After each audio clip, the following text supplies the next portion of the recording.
Good day, ladies and gentlemen, and welcome back to In-Depth Perceptions. I'm happy to be here with you, happy to make this last video in the installment, An Inward Journey.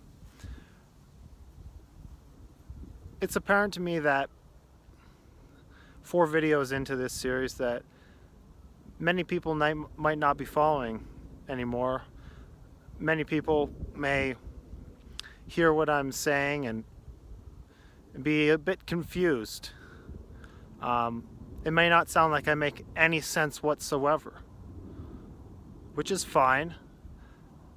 I will do my best to word things in a way where we can continue to follow each other.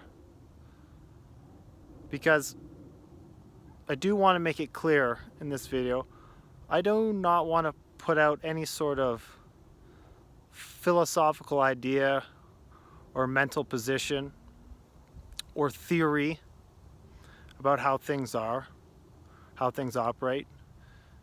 To be honest, one has no idea how things operate or how things are.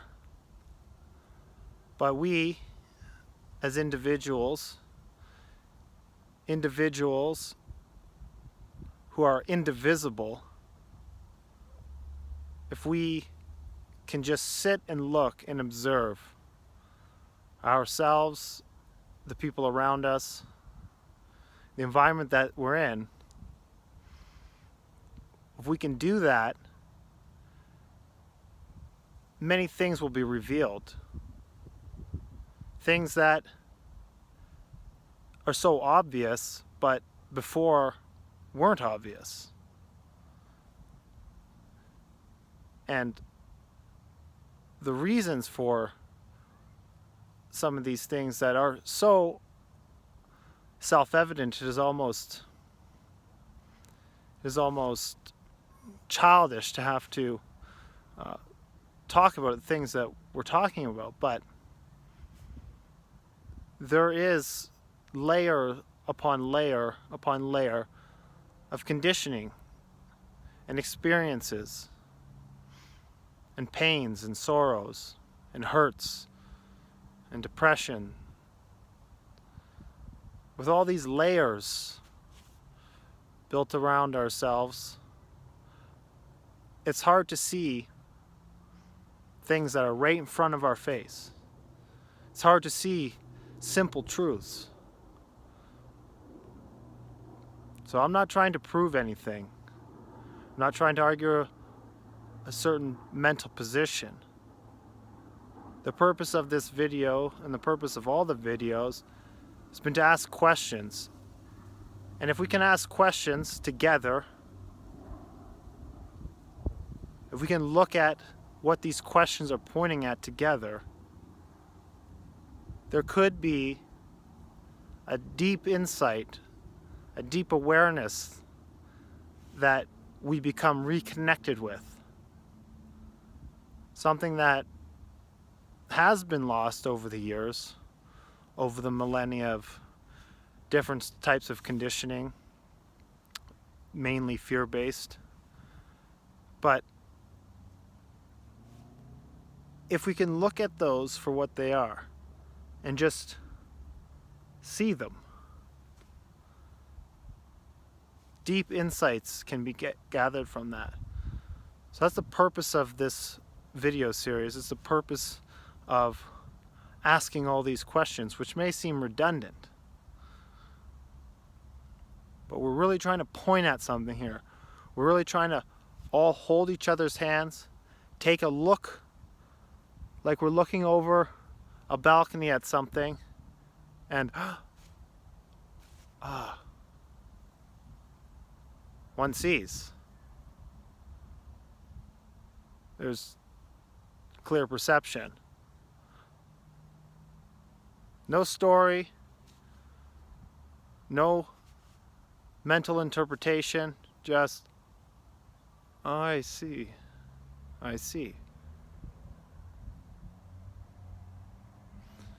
So I want to talk about identification in this video, because it is the identification with so many things which clouds clear perception. I want to try and ask some questions in this video that's going to make us look at ourselves intently to see if we're not engaged in what we're discussing many days of our lives, if not our entire lives. So I've referred to something called the mind-identified state, which is not something that I've pulled out of the ether. Many people have talked about it, most notably a man named Eckhart Tolle, who, with words, is pointing at something deep within ourselves that we all have the capacity to see. You can't force somebody to look at it. You can't tell them what it is. They have to see it for themselves. But, like I've said before, the conditioning, which is this psychological layer which interprets every situation, which labels, which judges, that gets in the way. And if we're in a mind-identified state, meaning we're identified with everything that flows through this, we can be trapped in separation. We can be trapped in a state of perception where you no longer see yourself as a part of this world, but as something separate. A separate entity that needs to protect itself. A separate entity that needs to point a finger and judge and blame.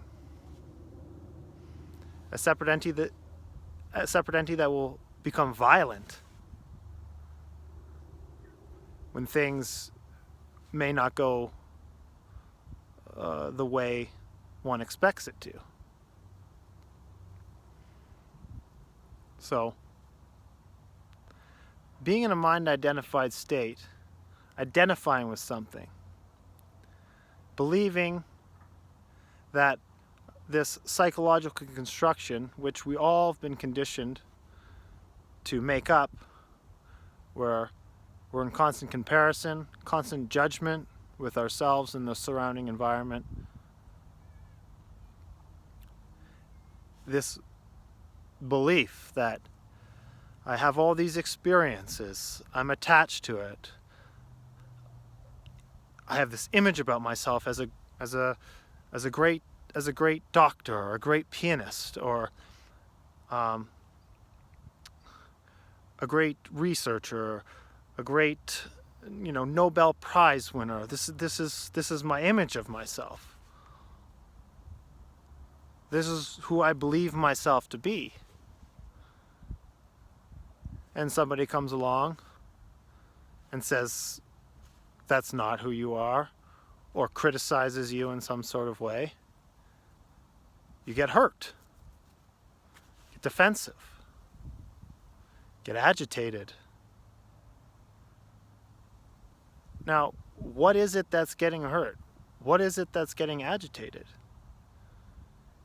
Is it not the identification with the psychological image that we've constructed about ourselves, or constructed about other people, or constructed about the environment that we're in?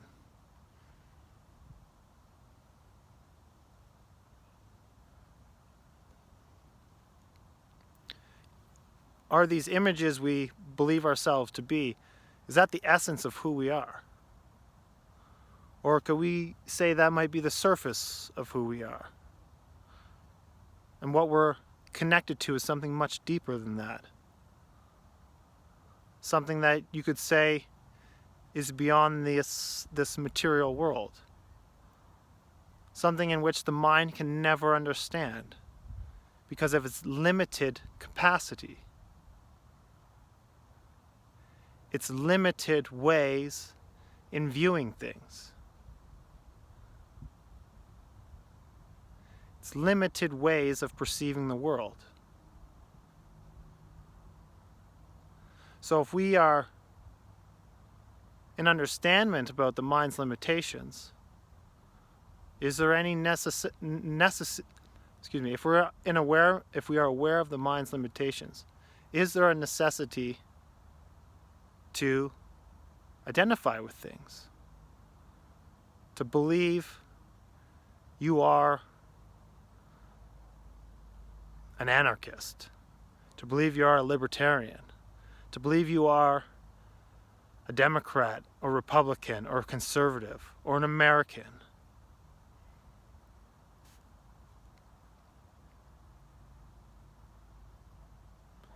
But we could bring this back to fear. We could bring it back to psychological fear, which is why people identify with things. Because identifying with the group, identifying with something physical, gives the mind psychological security. And if we're very observant and we watch and are attentive, we can see our own minds always searching for security, seeking it out, jumping to conclusions in order to have a secure mental position, and defending that mental position. Because if you've constructed a psychological image about yourself that has all this knowledge incorporated into it, has all this time and energy invested into it. You have a wall full of PhDs. You have plaques everywhere. You've accomplished great things. Beautiful things.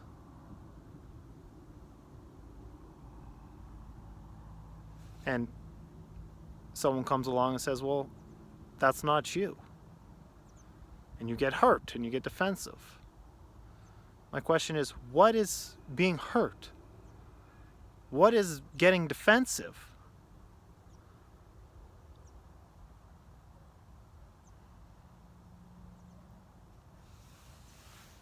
Is it not only the psychological image of ourselves? And do we not exist in a society where the psychological image, or the image, how you perceive yourself, how you perceive others around you, is that not, in our society, of fundamental value and importance?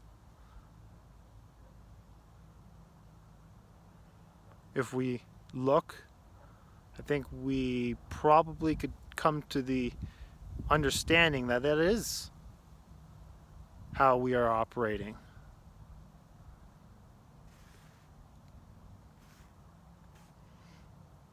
So, asking questions, just pointing at things, is the only way people are going to actually see this.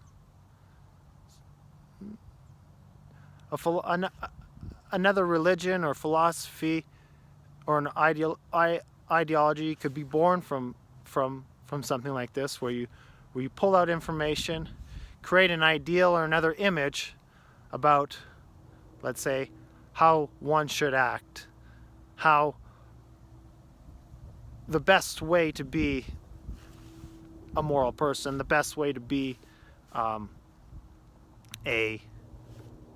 you name it, doesn't matter. But we can easily create more ideologies, more images to try and live up to try and aim for, to try to then identify with, because we believe that image, that idea, gives us security.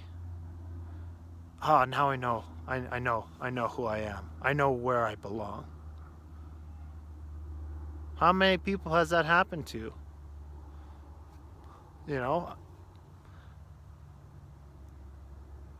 Can we be honest with ourselves? Can we look deeply within ourselves and see these, what you could call psychological processes? Can see the reactionist ways in which we operate.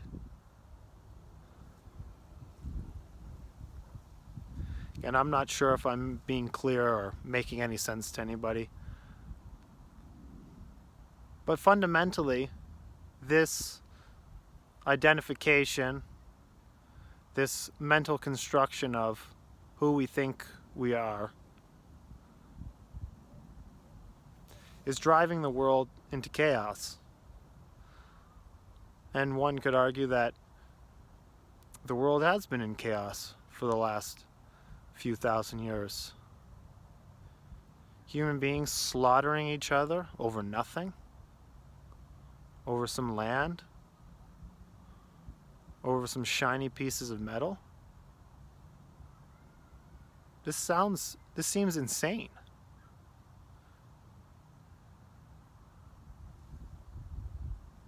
I think one could reasonably say it is insane.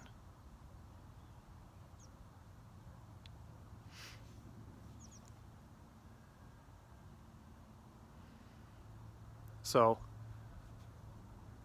this identification, can it end? Can it end in you? Can you see how much deeper the waters are than just the surface of who you think you are?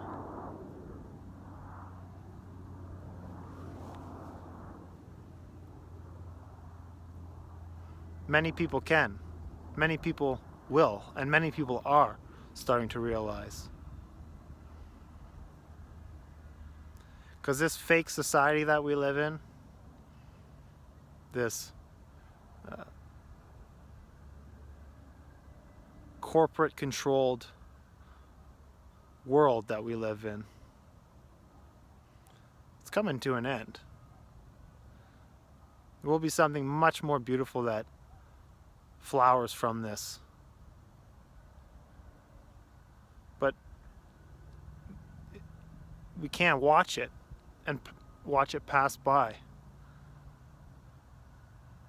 If we want to build a better world, we have to, each individual, right now. And it's acting with clear perception. It's acting not as a separate entity from all others, but acting as a part of all others. There's no difference between human beings other than, I may be a white person, he may be a black person, she may be an Asian person, he may be a Hindu or a Muslim or a Jew. But the consciousness itself is all the same. The same movements of fear run through everybody. The same movements of sorrow, of anger, of love, of jealousy, of happiness, of joy, of envy. It's all the same.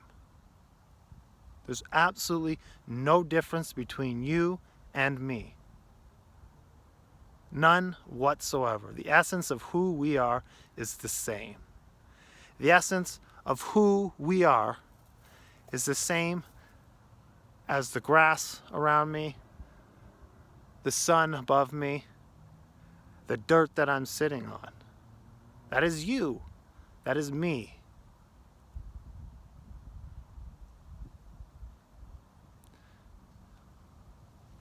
Maybe people are following, maybe people aren't.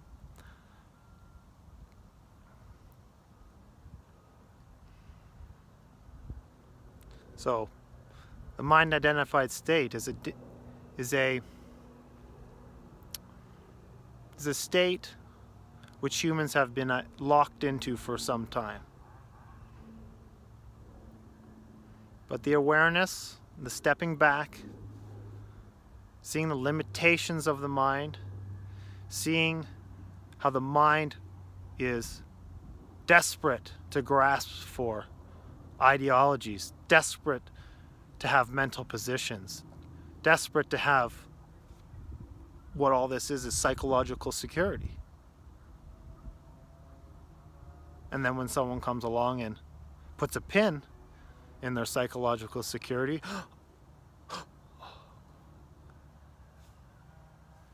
anger can take place. I think the people who are watching this video are hungry enough to want to ask these tough questions to to themselves, want to sit there and observe and be attentive and see these movements for what they are. These movements of thought.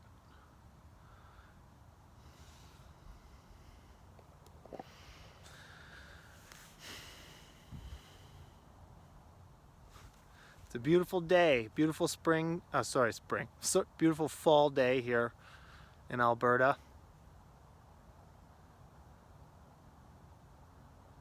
It's nice to just be, to exist,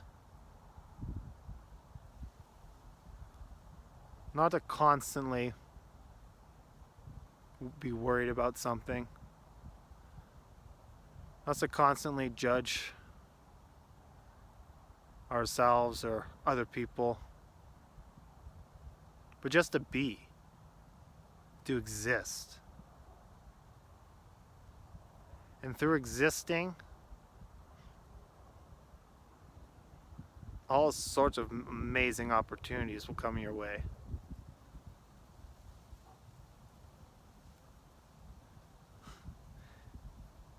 Love, gratitude, we can hold those emotions and watch those feelings and be with those and carry that around. Real change is possible. But the more we subscribe to ideologies and band together in these ridiculous groups waving ridiculous flags, chanting slogans, not going to get us anywhere. We're just going to go right back to the start.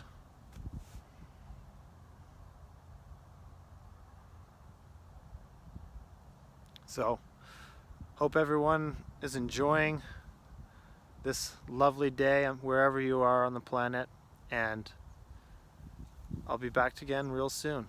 Take care, everybody.